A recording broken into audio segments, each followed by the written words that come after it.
तो पहला क्वेश्चन आपके सामने क्या है, बहिष्कार का संधि विच्छेद क्या होगा। आपको यहाँ पर जो मैंने ये जितने क्वेश्चंस लगभग सिलेक्ट किए हैं सारे विच्छेदित हैं, है ना। और अगले पार्ट में मैं लेके आऊँगा जिसमें होगा कि किस संधि से संबंधित है ये सारी चीज़ें। तो यहाँ पर बहिष्कार का संधि विच्छेद क्या होता है, तो होता है बहिधन कार। अगला देखिएगा नाविक, तो थोड़ा स्पीड में करेंगे, है ना। नाविक का क्या होगा, नाविक का हो जाएगा नौधन इक, ये आपका क्या होता है, नाविक का होता है।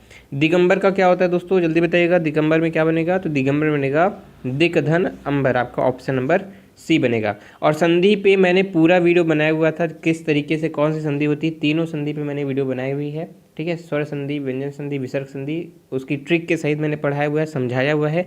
नहीं समझ में आएगा हिंदी की प्लेलिस्ट में जाइएगा, वहाँ पर आपको तीनों संधि मिल जाएगी, देख लीजिएगा।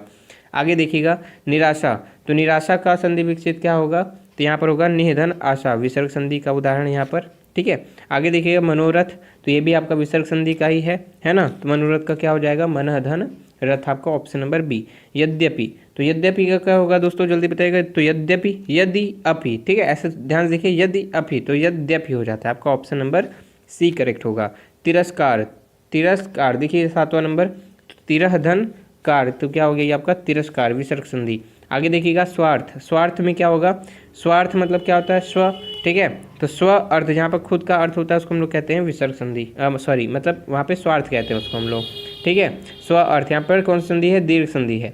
आगे देखिएगा जगदीश, ठीक है। जगदीश का क्या होगा, 9वां नंबर देखिएगा, तो इसका हो जाएगा जगत धन ईत ईश, ठीक है। तो आपका क्या हो गया, जगदीश हो गया।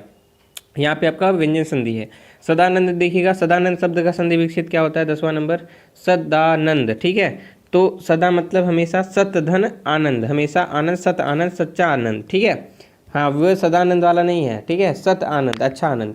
रविंद्र देखिएगा, ठीक है, तो ये आपको बहुत ही आसान सा है, रविधन इंद्र, तो क्या होता है, रविंद्र होता है आपका, ये आपका दीर्घ स्वर संधि, 11वां नंबर, आपका ऑप्शन नंबर डी।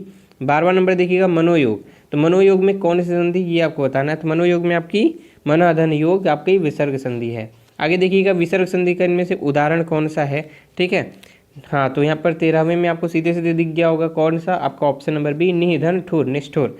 आगे देखिएगा तद्रुप, तद्रुप में कौन सी संधि है, या संधि का प्रकार की कौन सा है, तद्रुप। तो 14वां नंबर देखिएगा, जल्दी बताइएगा, जल्दी फास्ट कमेंट करिएगा। 14वां में आपको हो जाएगा आपका ऑप्शन नंबर सी, व्यंजन संधि, ठीक है। तो तद्रुप ये हो गया आपका चंद्र उदय, ठीक है, चंद्र और उदय, चंद्र उदय, तो क्या हो गया वो आपका चंद्रोदय हो गया। तो कौन सी संधि समझ में आई आपको 15वें में, तो यहाँ पर गुण संधि, ठीक है। कौन संधि यहाँ पर, गुण संधि है। 16वां नंबर देखिए सत्कर्म, सत्कर्म, तो सत्कर्म में क्या हो गया 16वें में, तो इसका जो राइट आंसर है आपका ऑप्शन नंबर सी करेक्ट हो गया, सत्कर्म, ठीक है। तो आगे देखिएगा लुटेरा, लूट एरा, ठीक है। तो यहाँ पर कौन सा, यहाँ पे एरा प्रत्यय लगा है, हम लोग ने प्रत्यय भी पढ़ते हैं हम लोग यहाँ पर, तो यहाँ पर ध्यान देते हैं। तो लुटेरा में क्या हो गया, लूट धन एरा, आपका ऑप्शन नंबर ए करेक्ट हो गया। आगे देखिएगा संस्कृत शब्द का संधि विच्छेद, संस्कृत आपने संस्कृत पढ़ा होगा, समकृत, है ना ऐसे, तो कौन सा ऑप्शन सही है, तो आपका 18वें में कौन सा ऑप्शन सही हो गया, आपका ऑप्शन नंबर बी, समधन कृत। आगे देखिए दुष्प्रकृति, ठीक है।